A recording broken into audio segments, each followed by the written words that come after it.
We'll call our meeting to order.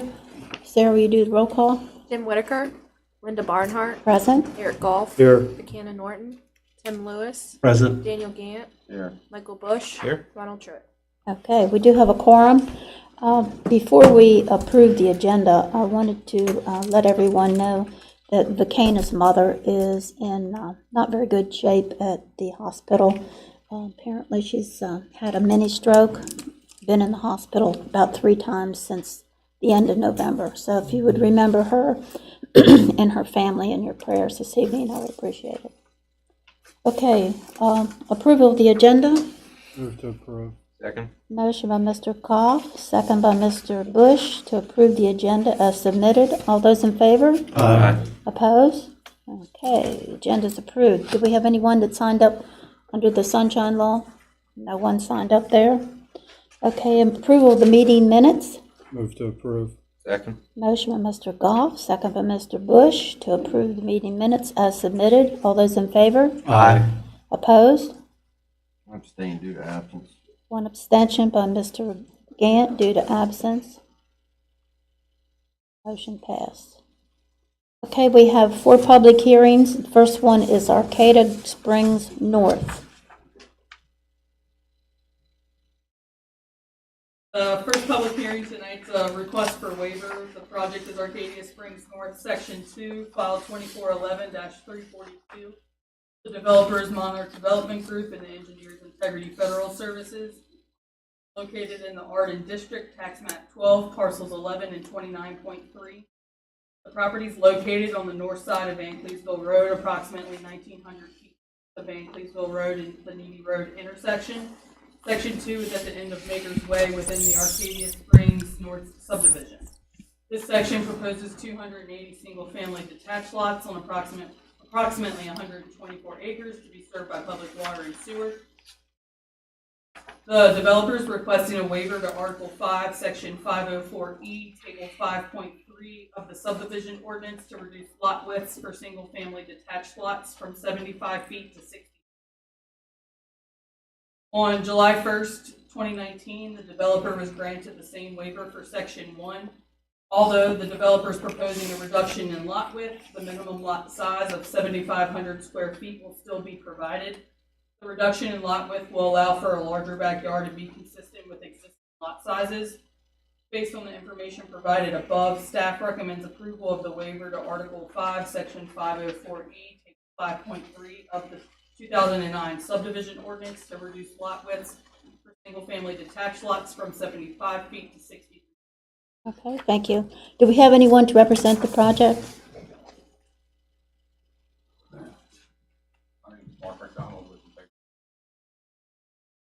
Okay, thank you. This is a public hearing. If you have questions or comments regarding this particular project, this is your opportunity to make those known. There are no questions or comments. I move to close public hearing. Second.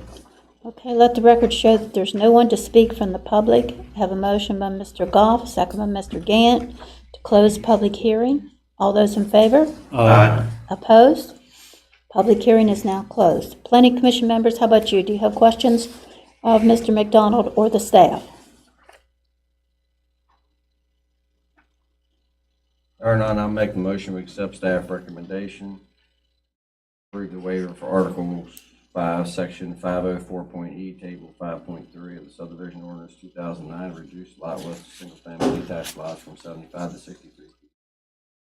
Second. I have a motion by Mr. Gant, second by Mr. Goff to accept staff recommendation, and that is to reduce the lot size from 75 to 63 feet based on the staff's recommendation. All those in favor? Aye. Opposed? Motion passed. Thank you. The next public hearing is Southbrook, Section 2. This is a public hearing for request for final plat approval. The project is Southbrook Phase 2, Section 6A, lots 382 through 394, 414 through 415, and 429 through 436. The file is 2410-323. The developer is Chandler's Glen LLC, and the engineer is Gordon.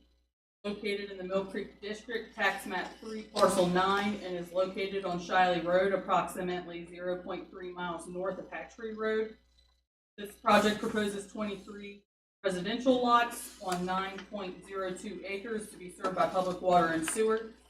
The final plat meets the requirements of the subdivision ordinance, therefore staff recommends final plat approval contingent upon receipt of surety in the amount of $370,380 even. Plat to be released upon receipt of surety and developer's agreement. Thank you. Do we have anyone to represent the project? Thank you, Mr. McDonald. Again, public hearing. Questions or comments regarding this particular project?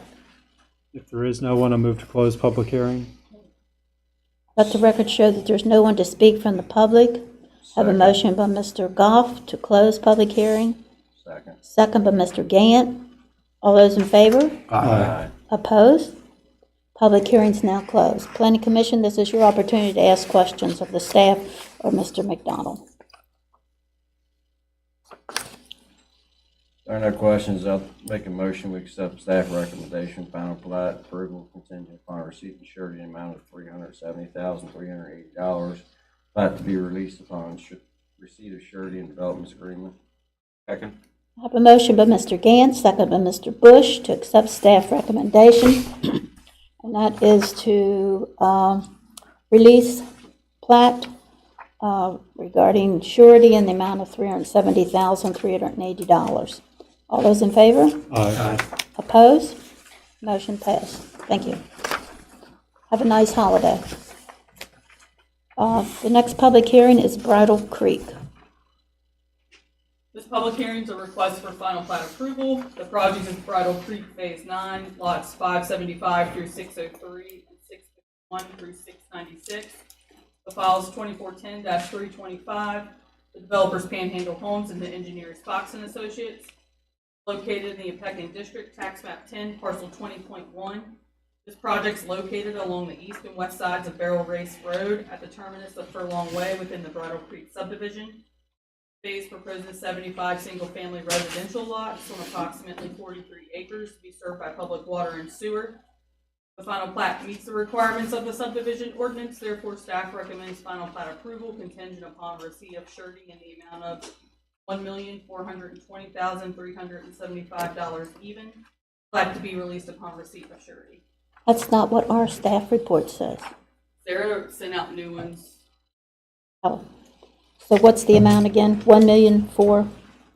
I'm sorry, that's 1,760,450. Yeah, that's what we have.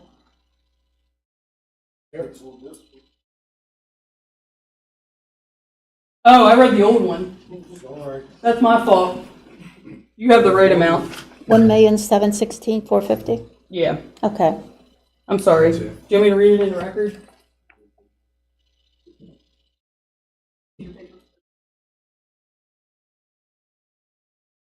So final plat meets the requirements of the subdivision ordinance, therefore staff recommends final plat approval contingent upon receipt of surety in the amount of $1,716,450 even, plat to be released upon receipt of surety.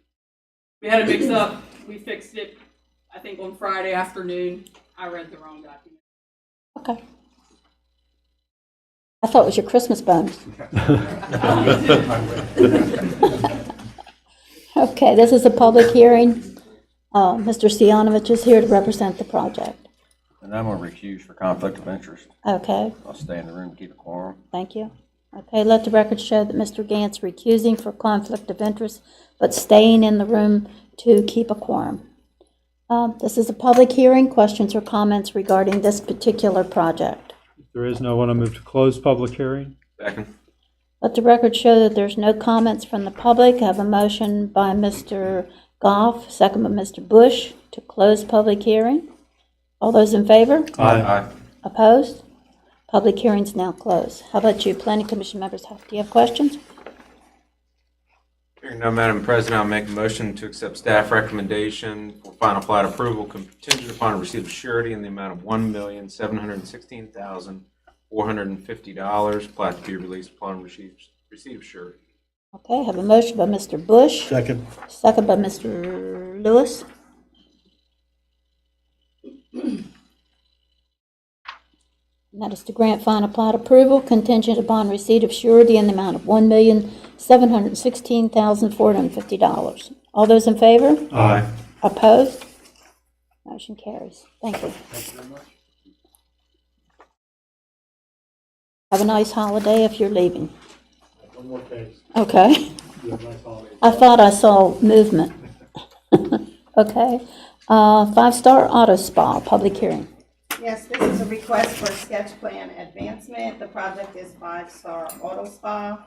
File number is 2407-183. The developer is 5 Canal LLC. The engineer is JHA Companies. Located in the Arden District, map 5G, parcels 25 through 31. This site is located at 1111 Winchester Avenue at the intersection of Apple Harvest Drive and Winchester Avenue. This project proposes a 6,855 square foot car wash and a 10,290 square foot vacuum enclosure on 1.46 acres, be served by public water and sewer.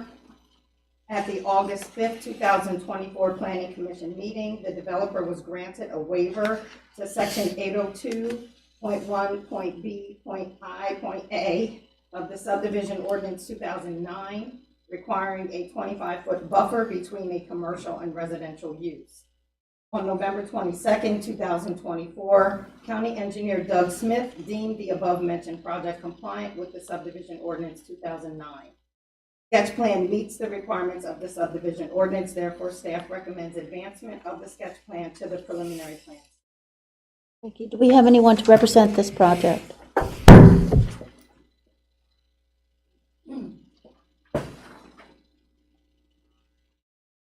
Hi, I'm Mark Mezzanotte with Dave. Thank you. Public hearing, questions or comments, please? If there are no comments, I move to close public hearing. Second. Motion by Mr. Goff, second by Mr. Gant to close public hearing. All those in favor? Aye. Opposed? Public hearing is now closed. Planning Commission members, do you have questions of Mr. Mezzanotte or the staff? We had quite a room full of people the first time we saw this project. Has that all settled down?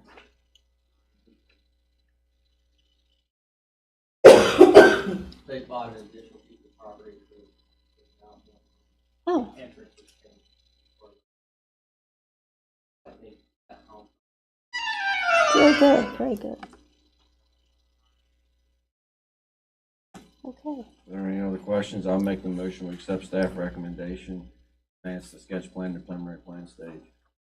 Second. I have a motion of Mr. Gant, second Mr. Goff, to accept staff recommendation, and that is to grant the approval for the sketch plan and move it forward to the preliminary plan stage. All those in favor? Aye. Opposed? Motion carries. Okay, preliminary plan approval, Bridle Creek Phase 7. Yes, this is a request for preliminary plan approval. The project is Bridle Creek Phase 7. The file number is 2409-292. The developer is Panhandle Homes. The engineer is Fox and Associates. It's located in the Opequon District, map 10, parcel 20.1. This site is located along the east side of Barrel Race Road within the Bridle Creek subdivision. This phase proposes 94 townhome lots on approximately 21 acres to be served by public water and sewer. No waivers or exceptions have been requested. On December 5th, 2024, County Engineer Doug Smith deemed the above-mentioned project compliant with the subdivision ordinance 2009. The preliminary plan meets the requirements of the subdivision ordinance. Therefore, staff recommends advancement of the preliminary plan to the final plat stage. Mr. Sianovich, you're here to represent the project, right? Yes. Okay.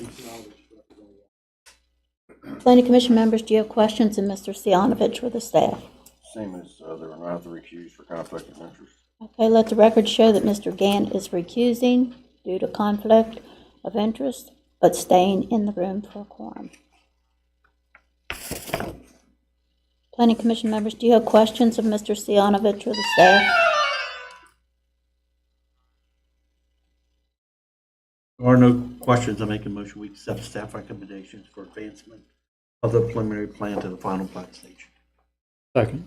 I have a motion by Mr. Lewis, second by Mr. Goff, to accept staff recommendation, and that is to grant preliminary plan approval, advance it from preliminary plan to the final plat stage. All those in favor? Aye. Opposed? Motion carries. Thank you very much. I hope you all have a nice Christmas. Thank you. See you. Thank you. Thank you. Thank you, Steve. Okay. Moving right along, we have staff council discussion, action motion of the 2024 comprehensive plan update. You've had an opportunity, hopefully, to look at the edit that we requested at the last planning commission meeting. If there are any questions, I think now would be appropriate time to have those voiced. Madam President, not so much a question, more of a comment. And as I understand where we are procedurally with reviewing the comprehensive plan, that this is comprehensive plan light at the request of the county commission for purposes of checking the necessary boxes for impact fees. Last meeting, we also talked about the role of this body and affirmative opportunities that we can use on an annual basis to make sure that the comprehensive plan is consistent with the growth happening even in individual pockets of the county. Something I think is missing, and maybe I've overlooked it, is that this version of the comprehensive plan update discusses benefits of impact fees, which I think that's probably a debate that's been had and will be had. Where I look at this from a planning perspective is that I would like to see a stronger connection between the planning goals of impact fees and growth management. So, for example, Chapter 5A is Land Use and Growth Management Plan. And it talks about different growth management strategies, where there would be updated maps for growth management. But I don't see a connection to, or trigger, or a way to curtail growth management if these benefits of impact fees aren't fulfilled. Again, for example, benefits of impact fees, infrastructure, emergency services, educational facilities, things like that. But I don't see any reference in growth management, in the growth management section of the comprehensive plan, that says if these benefits cannot be fulfilled and will be further strained by putting a large-scale development in this location, I don't see a way that that growth can be managed. The comprehensive plan says we value these things, but I don't see a mechanism by which the comprehensive plan allows this body to consider whether that growth can be slowed, adjusted, managed differently if educational systems are at capacity, if public utilities are stretched. And so maybe this isn't the right time and place to have that conversation. Maybe it's as we move forward with the larger version of the comprehensive plan update. But it seems to me that there's a disconnect, that we're saying we value these things, but if they're not present, we don't have a mechanism to address those from a growth aspect. So that's a long-winded answer to say I think there should be a stronger connection between these aspirational goals and growth management. I hear what you're saying. I think probably the really good person to answer that is sitting back there in a gray suit. It's not gray, it's blue. It's you. My answer would be, and I'm probably all wrong on this, but my answer would be that it's going to have to be addressed in the subdivision regulations. And I think the answer is it's going to be addressed in January when I have a kickoff meeting with the Berkeley group to talk about the larger scale comprehensive plan update. That's something we could bring up to them. I just don't think that they have enough data and did enough research update to even correlate a mechanism for growth. I just don't think that yet. This is, like I said, something that was just quick update. It's to the first, start on other things. it's the first step. And that's something I think that will be addressed with the larger,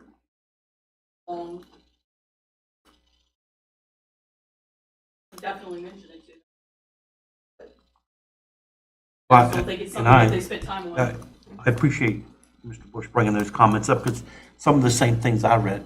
And if you look at the maps, they're 2016, and they're 8 years old.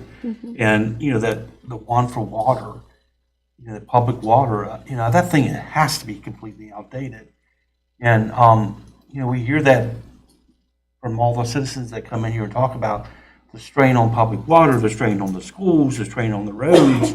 There has to be something other than us saying yes all the time. No, not until something's addressed. And maybe the impact fee is the mechanism that can help us in the future.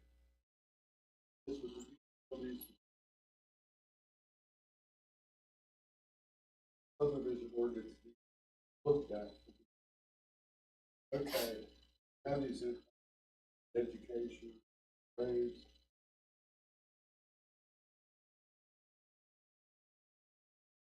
Fair step, right? Still proceed with it. There's no outlet. Planning commission. That's rules. Isn't an outlet other than the wage or the water district. Unless you mandated lot sizes to be larger. That would be a solution, not as much. What I'm trying to say, if you don't have, think where he's headed, and correct me if I'm wrong, if I'm off base, tell me. But what I think you're looking for is, okay, what if you do these things and you still overtax? In other words, let's say someone comes in and wants to get impact, but yet the road is so overcapacity, there are no trips. You can't make it big. Well, the impact fee lets you move ahead with the development, but is that what you want to do? In other words, And it addresses the issue of, again, maybe a topic for a broader conversation, but it addresses the issue of, I think, this body being in a reactive stance and siloed as against healthcare institutions, the Board of Education, Department of Highways. I think if we look at this more holistically and say that this body has the authority to manage growth consistent with these other outlets, then in that point, the Planning Commission could have a response other than you got to talk to Department of Highways. And I'm not suggesting stopping growth. I'm not suggesting even ratcheting it down, but the updated information in this plan says that Berkeley County is going to have another 50,000 residents in the next 15 years. And unless we start thinking about higher density, unless we start thinking about preserving and enhancing the aspects that people will think they're moving here for, I think we'll be playing catch up for decades and decades and decades and never getting there. And in the meantime, there are some real issues that are starting to rear their head. So that's probably enough from me on that.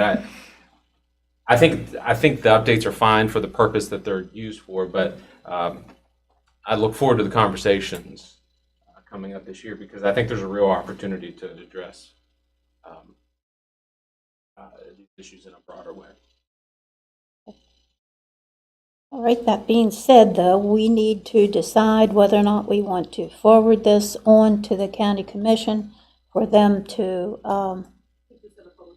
or for us to set a public hearing. I'm sorry, we have to have a public hearing first, and then the county commission has a public hearing.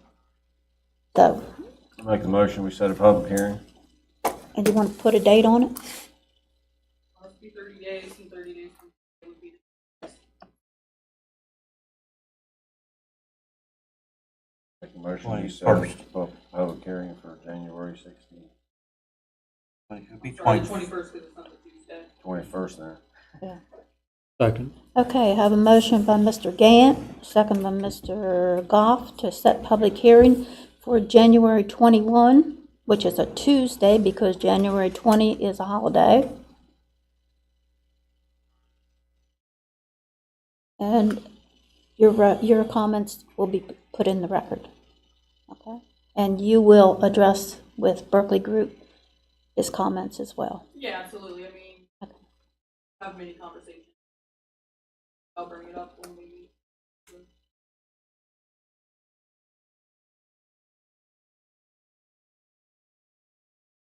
Okay, I have a motion by Mr. Gant, second by Mr. Goff, to schedule public hearing for the update of the comprehensive plan, January 21, 2025.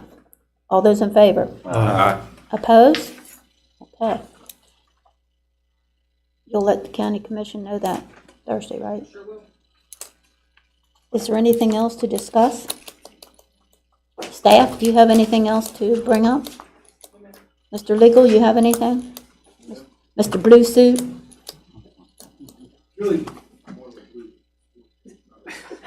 Well, all I can see is your top, so I'm giving you the benefit of the whole garment.